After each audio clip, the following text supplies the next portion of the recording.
கடவுளின் இறைவார்த்தைகள் எங்களோடு பேச வேண்டும். வந்த நோக்கத்தை, செய்ய வேண்டிய காரியத்தை இன்னமும் நாங்கள் செய்ய வேண்டிய விதங்களில் உமக்கு நிற்க அருள்தாரும் என்று கேட்போமா? எங்கள் கண்மலையும் எங்கள் மீன்பெருமாக கர்த்தாவே, எங்கள் வாயில் வார்த்தைகளும் எங்கள் கூடியிருக்கும் எங்கள் ஒவ்வொரு இறுதித்த நினைவுகளும் உம் திருமுன்னர் ஏற்புடையதாய் இருப்பதாக. ஆமென். கிறிஸ்துமஸ் கிறிஸ்துமஸ் என்று சொல்லுகிற போதே உலகெல்லாம் உலகாகிலம் அடைந்து உள்ளமெல்லாம் பேருமையை கொண்டு ஒருவர்களுக்கெல்லாம் கிறிஸ்து பிறந்திருக்கிறார் என்கிற நற்செய்தியை அறிவிப்பதற்கு நாம் எப்போதும் ஆர்வத்தோடு மாத்திரமல்ல, வாழ்த்துக்களை பகிர்வது உள்ளத்தின் ஆழத்திலிருந்து நாம் மகிழ்ந்து கழிவுகிறோம். முன்பே தெரிந்த ஒரு அழகிய செய்தி உண்டு. ஈஸ்டர் என்று சொல்லுகிற போது அது நம்பிக்கையின் திருநாள். கிறிஸ்துமஸ் என்று சொல்லுகிற போது அது மகிழ்ச்சியின் திருநாள். இரண்டுக்கும் இருக்கிற வேறுபாடு. ஈஸ்டர் என்று சொல்லுகிற போது அது நம்பிக்கையை கொண்டாடுகிற ஒன்று. ஆனால் கிறிஸ்துமஸ் என்று சொல்லுகிற போது அது கொண்டாட்டத்தின் திருநாளாக இருக்கு. ஆகவேதான் வண்ண வண்ண உடைகளை அணிந்து மகிழ்கிறோம்.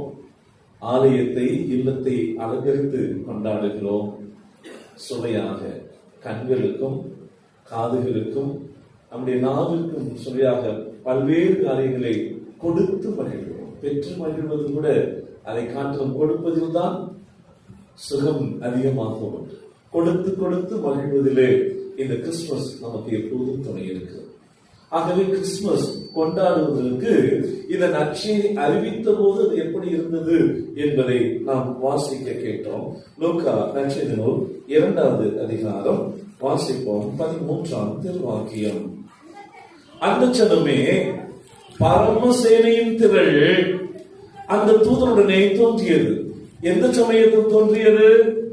ஒரு தூதன் விண்ணகத்திலிருந்து இறங்கி மண்ணுலகிற்கு வந்தார். பல்வேறு இடங்களிலே தம்முடைய திட்டத்தை அவர் அறிவித்தார். கடவுளின் திட்டத்தை அவர் அறிவிக்க வந்த தூதன் அறிவித்தார். அப்படி அறிவித்துக் கொண்டே வருகிறார். சகரியாவுக்கு, எலிசபெத்திற்கு, மரியாளுக்கு இப்படி சொல்லிக்கொண்டே வந்தவர் இப்போது தெருவில் இறங்கி தம்முடைய நற்செய்தியை அவர் அறிவிக்கிறார். எங்கே அறிவிக்கிறார்? 2ஆம் அதிகாரம் 8ஆம் வசனம். அந்த நாட்டிலே மேய்ப்பர்கள் வயல்வெளியிலே தங்கி இருந்தார்கள். அந்த வயல்வெளியிலே தங்கி இருந்தவர்கள் இரவிலே அவர்களுக்கு நடுவில் அவர்கள் தங்கள் மந்தையை மேய்த்துக் கொண்டிருந்தார்கள். அந்த சமயத்தில் கடவுளுடைய இறை தூதுவர் அங்கே வந்து நின்று, அவர் வந்து நின்றார். அப்போது அவர் நின்றவர் ஒருவரா பலரா? ஒருவர் வந்து நின்றார் என்பது ஒருமை சொல்லுமா பன்மையை சொல்லுமா? சிங்குலரா ஒருவரா? ஆமா, சிங்குலர் இல்லையா? ஒருமையில் வந்து நின்றார், ஒற்றையாளாக வந்து நின்றார். வசனம் சொல்லுகிறது இங்கே பன்மையில் சொல்லப்படுது, அவர்களுக்கு சுற்றிலும் மகிமை விளங்கியது. அன்பானவர்களே, இந்த மகிமை மண்ணுக்கு வந்தபோது ஒருவர் நற்செய்தியை சொன்னார். அந்த நற்செய்தியை கேட்டவர்கள் புலங்காகிதம் அடைந்து தூதர்களின் சேனை இந்த பூமியில் இறங்கியது. ஒருவர் தான் நற்செய்தி அறிவித்தார். அந்த நற்செய்தியை அறிவித்தவுடனேயே அவளோடு சேர்ந்த சேனை இறங்கி அவர்கள் பாடலாய் பாடி கொண்டாடினார்கள். உன்னதத்திலே கடவுளுக்கு மகிமையும் பூமியிலே சமாதானமும் மனிதர்கள் மேல் பிரியமும் உண்டாவதாக என்று பாடலை பாடினார்கள். இங்கே பாடலை காட்டிலும் பாடல் பாடப்பட்ட சூழல் மிக அழகான சூழல். ஒருவர் நற்செய்தி அறிவித்தார், எல்லாரும் சேர்ந்து கொண்டாடுங்க. அப்படி என்ன அறிவித்தார்? அப்படி என்ன அவர் அறிவித்தார்? இன்று கர்த்தராகிய கிறிஸ்து என்னும் ரட்சகர் உங்களுக்கு. இந்த கேரளம் சொந்த பிள்ளைகளுக்கு எல்லாத்துக்கும் இந்த வசனம் மனப்படும். இந்த தடவை சொன்ன நான் இந்த ஒரு வசனத்தை முழுக்க நம்ம எல்லா வீடுகளையும் சொல்ல போறோம். ஏனெனில் இதுதான் நற்செய்தியின் மையம். இன்று கர்த்தராகிய கிறிஸ்து என்னும் ரட்சகர் உங்களுக்கு தாவீதின் ஊரிலே பிறந்திருக்கிறார். பிள்ளையை துணிகளிலே சுற்றி முன்னணியிலே கடத்தியிருக்க காண்பீர்கள். இதுவே உங்களுக்கு இதுவே உங்களுக்கு அடையாளம். கிறிஸ்துமஸ் என்று வருகின்ற போது நமக்கு தரப்படுகின்ற ஒரு பெரிய செய்தி இருக்கிறது. அடையாளம் இப்போது கொடுக்கப்படுகிறது. கிறிஸ்துமஸ் என்பது அடையாளத்தின் கொண்டாட்டமாக விளங்குகிறது. எல்லாவற்றிற்கும் ஒரு குறியீடும் நோக்கமும் இருக்கிறது. இங்கே கிறிஸ்துமஸ் என்பதற்கு கொண்டாடுவதற்கு ஒரு அழகிய நோக்கத்தை தருகிறார். ஒன்றல்ல 3 அடையாளங்களை ஒன்றாய் சேர்த்து தருகிறார். 3 அடையாளங்கள் நான் உங்களுக்கு விரிவாக சொல்லுகிறேன். ஒன்று, இன்று கர்த்தராகிய கிறிஸ்து என்னும் இரட்சகர் தாவீதின் ஊரில் பிறந்திருக்கிறார். முதல் அடையாளம். இரண்டாவது அடையாளம், பிள்ளையை துணிகளில் சுற்றி. அங்க பாத்தீங்கன்னா அழகா அந்த இடத்துல என்ன கொடுத்திருக்காங்க? அரைப்புள்ளி கொடுத்திருக்காங்க, கமா கொடுத்திருக்காங்க இல்லையா? அது தனி செய்தி. ஆகவேதான் அங்கே ஒரு குறிப்பிட்ட நோக்கோடு அங்க அரைப்புள்ளி கொடுக்கப்படுது. பிள்ளையை துணிகளில் சுற்றி இரண்டாவது அடையாளம். மூன்றாவது அடையாளம், முன்னணியில் இந்த குழந்தை கிடத்தி இருக்க காண்பீர். அன்பானவர்களே, நாம் வாசிக்க கேட்ட இறைவாக்கின புத்தகமாக ஏசாயா தம்முடைய தீர்க்க தரிசன உரைகளில் 11ஆம் அதிகாரத்தில் நாம் வாசிக்கிறோம். இந்த ஒற்றை வசனத்திற்கான முழு அதிகாரத்தை அங்கே கொடுத்திருக்கிறதை நாம் காண்கிறோம். இன்று என்பது ஆண்டவராகிய இயேசு கிறிஸ்து பிறந்த காலகட்டத்தை அது குறிக்கிறது. அது இன்று என்று சொன்னால் இன்று மாத்திரம் அல்ல, அது இன்றைக்கு என்ற பொருள் அல்ல. மாறாக இயேசு கிறிஸ்து பிறந்த காலம் எப்படிப்பட்ட காலம்? அன்பானவர்களே, இயேசு கிறிஸ்து பிறந்த காலத்தை நாம் எல்லாரும் எப்படி வாசித்திருக்கிறோம், நாங்களும் எப்படி கற்றுக்கொண்டிருக்கிறோம் என்றால், அந்த பாலஸ்தீனா ரோமர்களின் ஆட்சியில் இருந்தது. ரோமர்களின் ஆட்சியில் இருந்ததால் அது அடிமைப்பட்டு இருந்தது.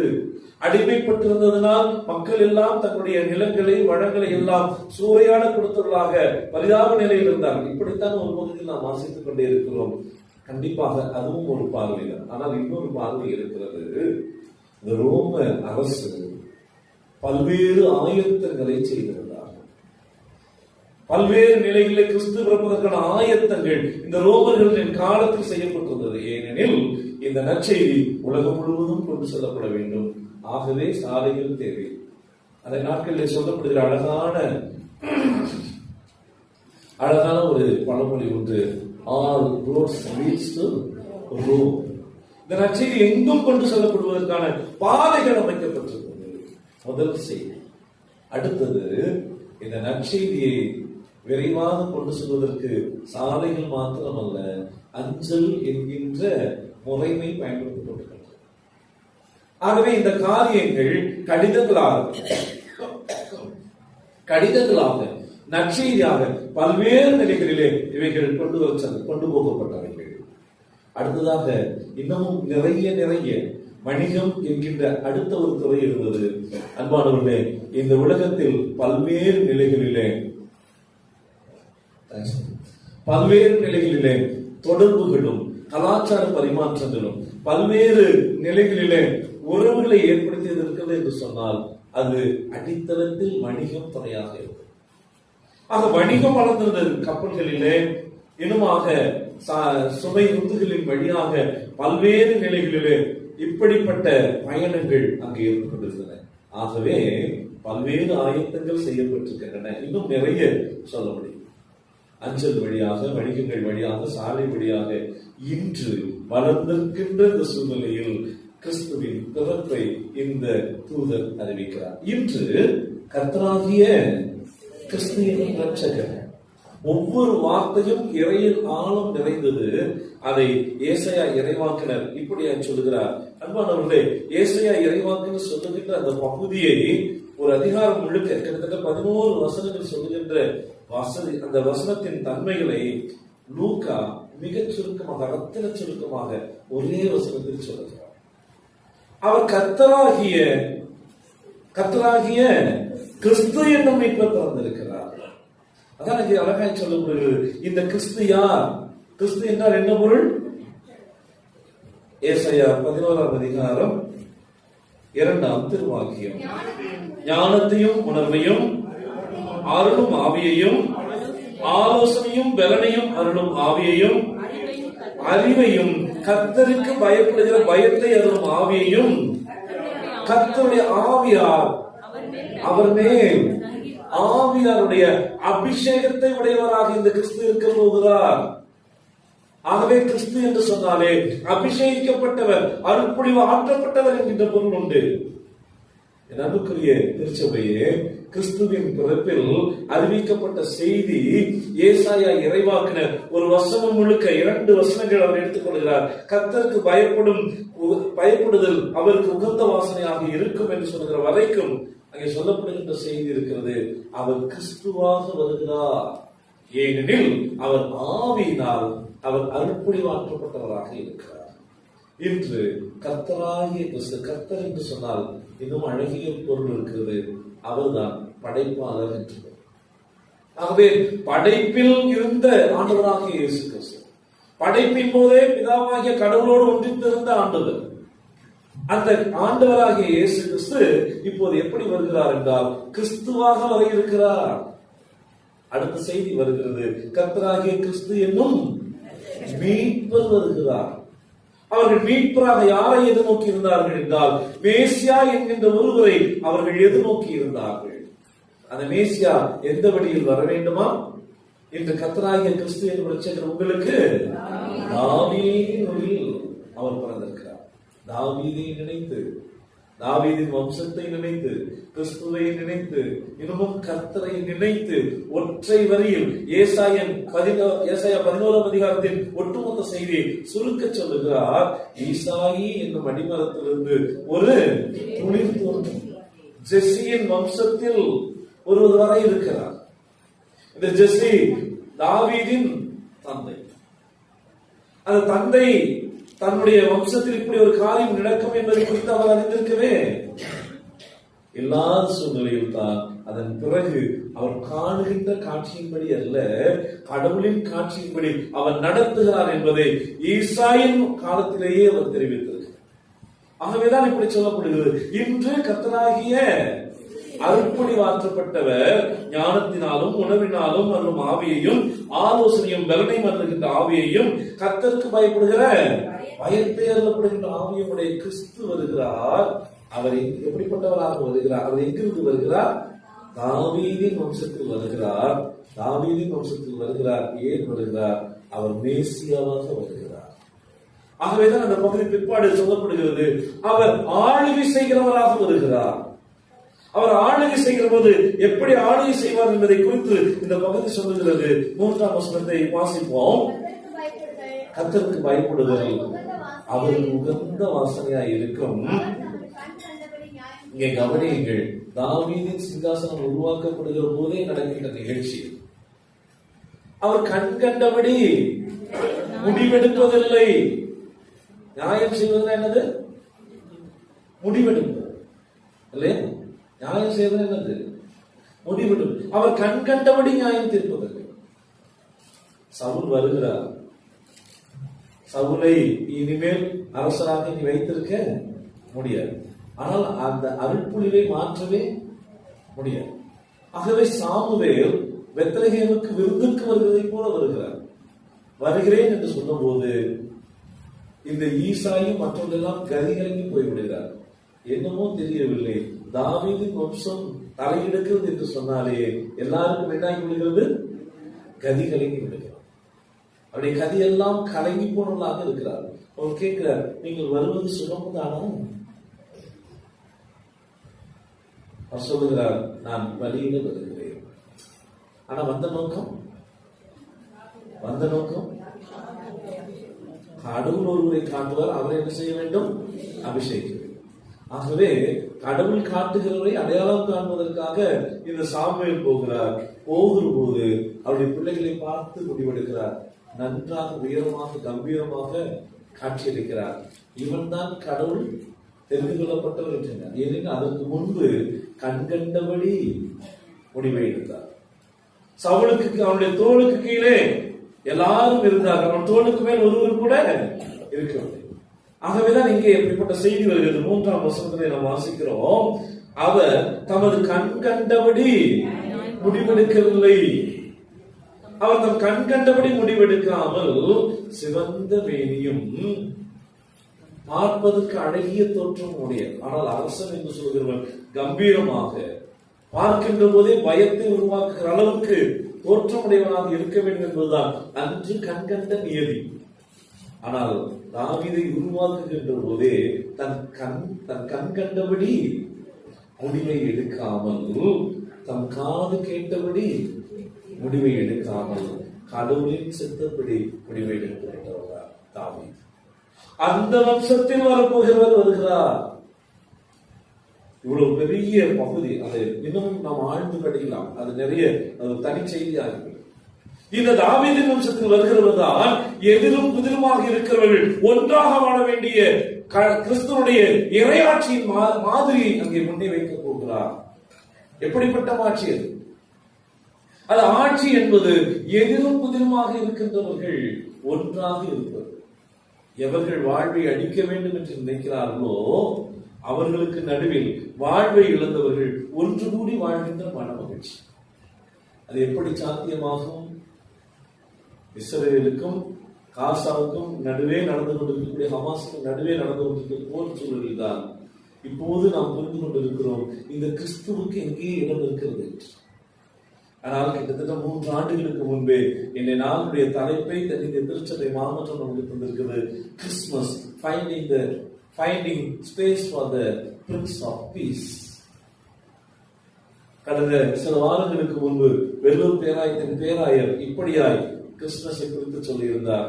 இந்த ஆண்டுக்குடில் இடிபாடுகளுக்கு இடையே கிறிஸ்துவின் குழந்தையை தேடுதல். இடிபாடுகளுக்கு நடுவில் கிறிஸ்துவின் குழந்தையை தேடுதல். நாம் மதம் சார்ந்து அல்லது பல்வேறு நிலையில் அடையாளம் சார்ந்து எல்லோரும் இஸ்ரேலை நாம் ஆதரித்துக் கொண்டிருக்கிறோம். ஆனால் இஸ்ரேலிய பாலஸ்தீன மக்கள் சொல்லுகிறார்கள், நாங்கள் என்ன பாவம் செய்தோம்? நீங்கள் வந்து உங்களுக்கு என்று ஒரு நாடு வேண்டுகளுக்கு இடம் ஒதுக்கி தந்தோம், எங்களை இடமில்லாதவர்களாக ஆக்கிவிட்டீர்களே.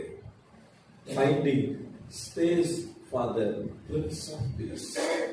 அமைதியின் இளவரசனுக்கு இடத்தை தேடுவதாக ஆண்டவர் நினைக்கிறார்.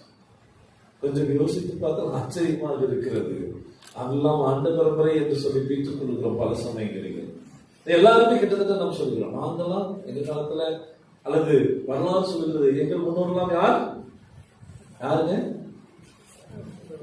ஆண்ட பரம்பரை. என்ன பேரு இல்லையா என் அன்பானவர்களே? அப்படிதான் தாவீதின் வம்சத்தில் வந்து யோசேப்பு என்ன பரம்பரை? ஹலோ, இவ்வளவு சத்தம் போட்டு தூக்கம் வருதா? ஈசாயின் வம்சத்தில் தாவீதின் வம்சத்தில் வந்தவர்தான் யோசேப்பு. இவரும் யாராக இருக்க வேண்டும்? ஆனால் வசனம் சொல்லுகிறது, லூக்கா 2வது அதிகாரத்தில் நாம் வாசிக்கிறோம். எப்படியா இருக்கிறாராம்? வாசித்து பாருங்கள்.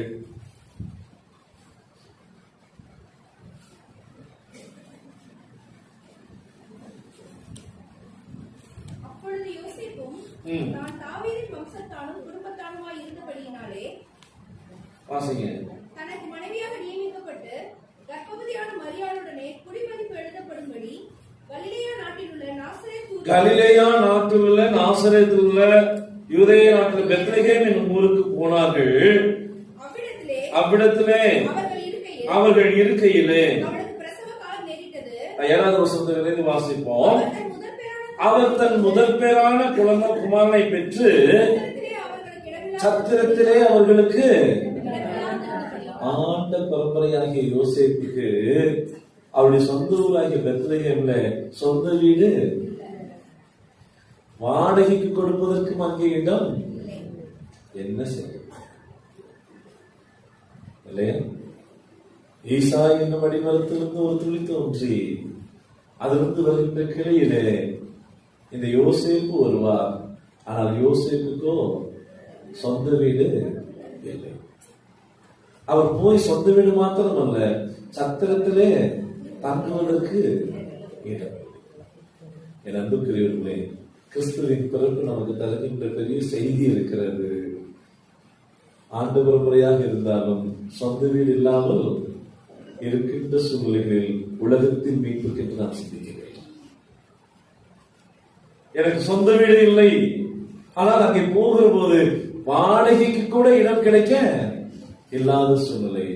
எங்கேயும் இடம் இல்லாவிட்டாலும் கூட ஒட்டுமொத்த உலகமும் வாழ்ந்திட வேண்டும் என்கின்ற தரிசனத்தை நோக்கி நாம் நகர்ந்தார்கள். கிறிஸ்துமஸ் தருகிற அவருக்கு பெரிய செய்தி அந்த செய்தி. நான் நிற்பதற்கு இடம் இல்லை, ஆனால் எல்லாரும் நிற்பதற்கான இடத்தை நான் உருவாக்குவதற்கு அர்ப்பணிக்க வேண்டும். யோசேப்பு அவர் தங்குவதற்கு சொந்த வீடு இல்லை. அவர் போகிறார். நாசரத்திலிருந்து கலிலேயா என்பது 20 கிலோமீட்டர் தொலைவு.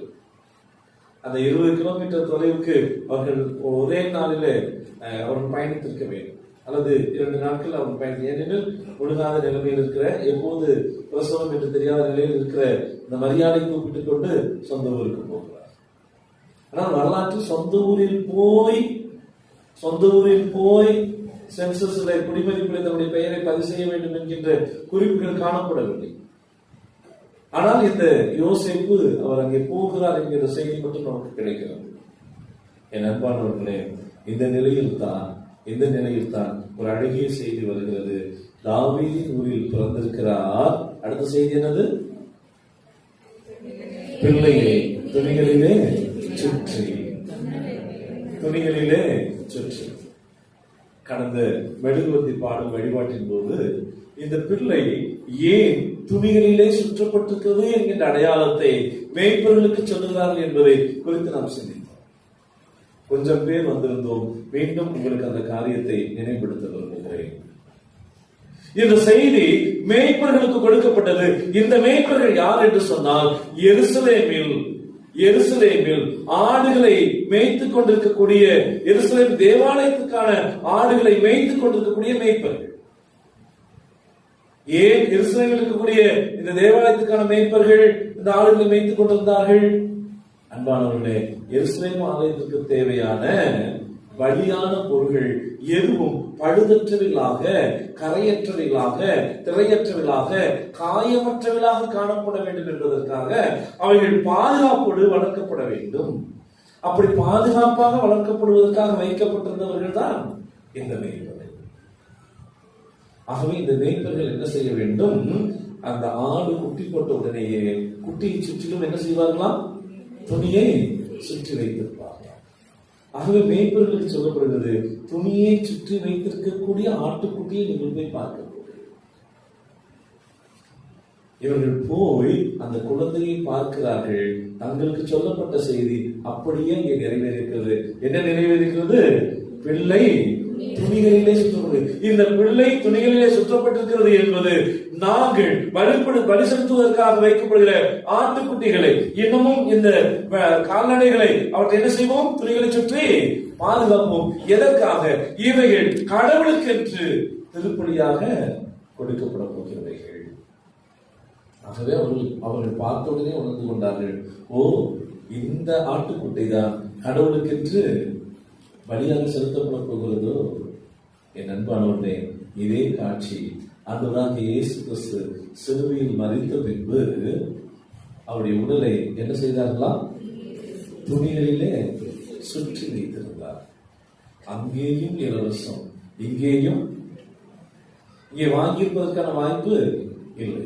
இவர் எதிர்நோக்கி அவர் சென்றிருப்பதற்காக அந்த காட்சி தோன்றவில்லை. ஆகவே இங்கேயும் இலவசம், அங்கேயும் இலவசம். அடுத்ததாக சொல்லப்படுகிறது, முன்னணியிலே கடத்தி இருக்க காண்பீர்கள், இதுவே உங்களுக்கு அடையாளம். அதுக்கு முன்னாடி சொல்லப்படுகிறது, பிள்ளை துணிகளில் சுற்றி இருப்பது என்பது இவரே மீட்பராக வந்திருக்கிறார். அடுத்த செய்தி வருகிறது. இந்த கிறிஸ்துவின் பிறப்பு நமக்கு தருகின்ற பெரிய செய்தி என்ன? முதல்ல எப்படி வரப்போகிறார் என்பது சரி, வந்தவர் என்ன செய்கிறார் என்பதை பற்றி சொல்லப்படுகிறது. இவரை மீட்பராக வந்திருக்கிறார். ஆகவே இந்த மீட்பர் துணிகளிலே சுற்றி வைக்கப்பட்டவராக இருக்கிறார். மூன்றாவது ஒரு செய்தி வருகிறது. என்ன செய்தி? முன்னணியிலே கடத்தி இருக்க காண்பு. இந்த முன்னணி என்பது என்ன? முன்னணி என்பது மேய்ச்சல், சாப்பாடு போடுற ஆடு மாடுகளுக்கு உணவளிக்கின்ற இடம், தீவன தொட்டி. இந்த தீவன தொட்டி எப்படி செய்திருப்பார்கள் என்றால், என் அன்புக்குரிய திருச்சபையே, இந்த தீவன தொட்டியானது கல்லினாலே செதுக்கி வைத்திருப்பார். அந்த கல்லினாலே ஒரு குழியை உண்டு பண்ணி செதுக்கி வைத்திருப்பார்கள். அதிலே இந்த விலங்கினங்களுக்கு தேவையான உணவுகளை அதிலே வைப்பார்கள். அந்த உணவாக இயேசு கிறிஸ்து இந்த பூமிக்கு வந்திருக்கிறார். இதுவும் கூட அழகிய உருவகத்தை இங்கே நிலைநிறுத்துகிறது. இந்த இயேசு கிறிஸ்துவின் வழியே உயிர்த்தெழுதலின் நம்பிக்கையை நாம் பெற்றுக்கொள்ள போகிறோம். அதனால்தான் இயேசு கிறிஸ்து மரித்த போது அவரை கொண்டு போய் கல்லறையில் வைத்தார்கள். எப்படிப்பட்ட கல்லறை? நம்ம ஊர்ல வைப்பது போல குழியை தோண்டி வைக்கின்ற கல்லறை அல்ல, மாறாக பாறைகளை குடைந்து புதிதாக வைக்கப்பட்ட கல்லறை. இதற்கு முன்பு ஒருபோதும் முன்னணியிலே இந்த குழந்தை கொண்டு போய் வைத்ததாக இல்லை. இதற்கு முன்பு யாரும் அப்படி வைக்கப்படவில்லை. ஆகவேதான் கிறிஸ்துவின் மரணத்தின் போதும் கூட இந்த பாறை குடையப்பட்டு அவற்றுக்குள்ளாக கொண்டு போய் அவருடைய உடல் வைக்கப்பட்டது. இங்கே என்ன காட்சி இருக்கிறதோ அந்த காட்சி அப்படியே நிறைவு செய்கிறவராக தம்முடைய பிறப்பிலேயே வெளிப்படுத்துகின்ற ஆண்டவர் இருக்கிறார். ஒரு அழகிய காட்சி. இந்த பாறையை குடைந்து உள்ளே வைக்கப்பட்டவர் தான் புது வாழ்வை தருகிறார். அந்த வாழ்வு உயிர்த்தெழுதலின் வாழ்வின் நம்பிக்கையை கல்லறையில் அப்படியே காட்சியளிக்கிறது. கிறிஸ்துவின் பிறப்பு நமக்கு தருகின்ற பெரிய செய்திகள் இருக்கிறது. அவர் துணிகளிலே சுற்றப்பட்டவர், ஏனெனில் அவரே மீட்பின் அடையாளமாக இருக்கிறார். அது மாத்திரமல்ல, அவர் முன்னணியிலே கிடத்தப்பட்டிருக்கிறார். ஏனெனில் இந்த முன்னணி என்பது அவரை அடக்கி வைத்திருந்த கல்லறையின் அடையாளம். இந்த கல்லறை மூடப்படாத கல்லறை. தீவன தொட்டியும் என்ன செய்ய மாட்டார்கள்? மூடி வைக்க மாட்டார். எப்படி இந்த முன்னணி எப்படி கல்லுகளுக்கு இடையே அது தோண்டி எடுக்கப்பட்டதோ அப்படி அந்த கல்லறையும் அது என்ன செய்யப்பட வேண்டும்? தோண்டி எடுக்கப்பட வேண்டும். ஒருவரும் வைத்திராத, இதற்கு முன்பு ஒருவரும் குழந்தையை வைத்திராத இரண்டு ஒப்புமைகளும் சொல்லுகின்ற அழகிய காட்சி. இந்த கிறிஸ்துவின் வழியே உயிர்த்தெழுதலின் நம்பிக்கை இந்த பூமியில் விதைக்கப்படுகிறது. ஆகவேதான் சொல்லப்படுகிறது, இங்கே ஒரு மேசியா வருகிறார். அவர் இடிபாடுகளுக்குள்ளாக அவர் சிக்கி இருக்கக்கூடிய குழந்தையாக, அந்த குழந்தையை நாம் தேடி கண்டறிய வேண்டும் என்பதற்கு நேராக இன்றைய சூழல் நம்மை ஆண்டவருக்கு நேராக நடத்துகிறது. அதனால்தான் வசனம் சொல்கிறது, எபிரேயர் புத்தகம் 1:1 வசனத்திலிருந்து நாம் வாசிக்கிறோம். ஆண்டவராகிய இயேசு கிறிஸ்துவின் பிறப்பு என்பது எப்படிப்பட்டதாக இருந்தது என்று சொன்னால் விரைந்து வாசிப்போம். எபிரேயர் 1:1 பூர்வ காலங்களிலே பங்கு பங்காகவும் வகை வகையாகவும் இறைவாக்கினர் மூலமாக வெளிப்படுத்தப்பட்ட பிதாக்களுக்கு திருவுளம் பற்றின கடவுள் இக்கடைசி நாட்களிலே தம்முடைய குமாரன் வழியாக நமக்கு திருவுளம் பற்றி இருக்கிறார். அன்பானவர்களே, ரொம்ப மிக மிக சுருக்கமான வார்த்தைகள் தான் சொல்லப்படுகிறது. பூர்வ காலங்களில் பங்கு பங்காக, கொஞ்சம் கொஞ்சமாக, பாதி பாதியாக அல்லது பிட்டு பிட்டு கொடுக்கப்பட்ட தீர்க்க தரிசன வார்த்தைகள் இந்த கிறிஸ்துவில் இப்போது நிறைவாக வெளிப்படுத்தப்படுகிறது.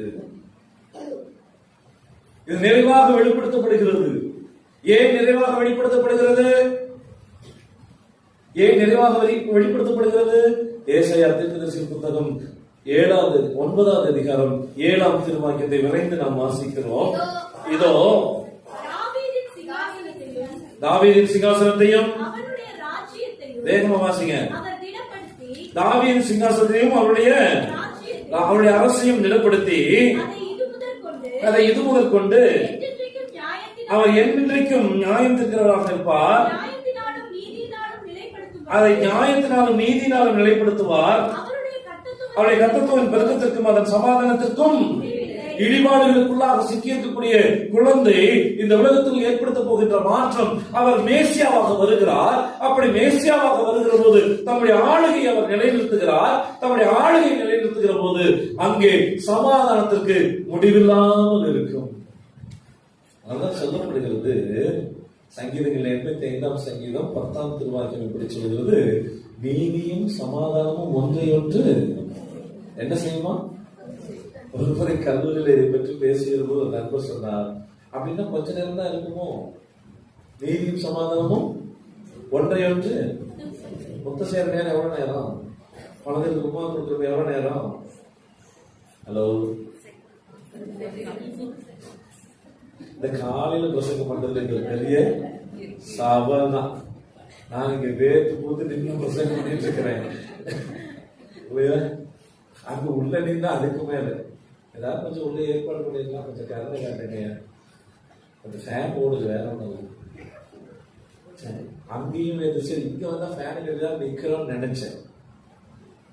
அன்பானவர்களே, கிறிஸ்துவின் பிறப்பு இந்த உலகத்தில் வேறுபாடுகளுக்கு இடையில் கரடியும் ஓனாயும் ஒன்று சேர்ந்து ஆட்டுக்குட்டியை பாலசிங்கங்களும் ஒன்று சேர்ந்து கன்றுக்குட்டிகளோடு உறவாடுகிற ஒரு அழகிய காட்சிக்கு கடவுள் இந்த உலகத்தில் ஏற்படுத்த திட்டமாக இருக்கிறார்.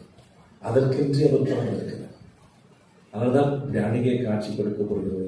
Finding space for the prince of peace. வேறுபாடுகளுக்கு இடையில் இந்த அமைதியின் இளவரசருக்கான இடத்தை நாம் வேண்டுகிறோம். அவர் தாவீதின் வம்சத்தில் பிறந்தவர். அவர் துணிகளிலே சுற்றப்பட்டிருக்கிறார். அதை படிக்கின்ற போதுதான் அந்த அரை புள்ளிக்கு எவ்வளவு அர்த்தம் என்பதை நாம் புரிந்துள்ளோம். அந்த அரை புள்ளிக்கு ஏராளமான ஆண்டுகள் பயணிக்க வேண்டியதாக இருக்கும். ஆரோனிடம் கொடுக்கப்பட்ட ஆசாரியத்துவம், ஆரோன் வழியாக கொடுக்கப்பட்ட அந்த ஆசாரியத்துவம் மீட்பை காண்பதற்கு, கிறிஸ்துவில் மீட்பை காண்பதற்கு கிட்டத்தட்ட 800 ஆண்டுகள் அந்த அரைப்புள்ளி கடப்பதற்கு நேரம் ஆயிடுச்சு. அந்த அரைப்புள்ளி போறதுக்கு எவ்வளவு நேரம்? 800 ஆண்டுகள் ஆயிடுச்சு. கிட்டத்தட்ட 1200 ஆண்டுகள் அவர் பயணிக்க வேண்டியதாக இருந்தது. ஏசாயின் இந்த இறைவாக்கினர் இந்த இறைவாக்கு உரைத்த பிறகு 800 ஆண்டுகள் தரிசனத்திற்காக காத்திருக்க வேண்டியிருந்தது. அன்புக்குரியவர்களே, அந்த 800 ஆண்டுகள் 1200 ஆண்டுகள், அதன் பிறகு 7000 ஆண்டுகள், கிட்டத்தட்ட 32 நூற்றாண்டுகளை கடந்த நிலையில் கிறிஸ்துவின் பிறப்பு இப்போதும் நமக்கு முன்பாக சவால்களை வைத்துக் கொண்டே இருக்கிறது. கிறிஸ்துவை சமாதானத்திற்கிடையில் நாம் காண முடியுமா?